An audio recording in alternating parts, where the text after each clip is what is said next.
বাংলাদেশের পর এবার ভারতের মাঠে খেলতে চাচ্ছে না ইংল্যান্ডও। টি-20 বিশ্বকাপ 2026 ঘিরে অনিশ্চয়তা বাড়ছে। নিরাপত্তা উদ্বেগ দেখিয়ে আগে বিশ্বকাপ বয়কট করেছে বাংলাদেশ। এবার একই আপত্তির কথা উঠেছে ইংল্যান্ডের পক্ষ থেকেও।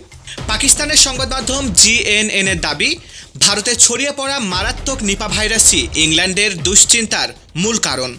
যেসব ভেন্যুতে তাদের ম্যাচ হওয়ার কথা, সেসব এলাকার স্বাস্থ্য পরিস্থিতি নিয়ে সন্তুষ্ট নয় টিম ম্যানেজমেন্ট।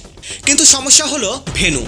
20 দলের এই বিশ্বকাপে অধিকাংশ ম্যাচ ভারতে, শ্রীলঙ্কায় মাত্র অল্প কয়েকটি। শেষ মুহূর্তে সূচি বদল করা আইসিসির জন্য কঠিন।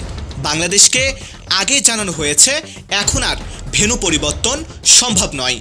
এরই মধ্যে বিশ্ব স্বাস্থ্য সংস্থা জানিয়েছে নিপা ভাইরাসে মৃত্যুহার 40 থেকে 75% পর্যন্ত হতে পারে।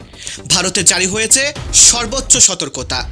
এমন পরিস্থিতিতে ইংল্যান্ডের আপত্তি বাস্তব হলে টি-20 বিশ্বকাপ 2026 বড় সংকটে পড়বে কিনা, সেটাই এখন সবচেয়ে বড় প্রশ্ন।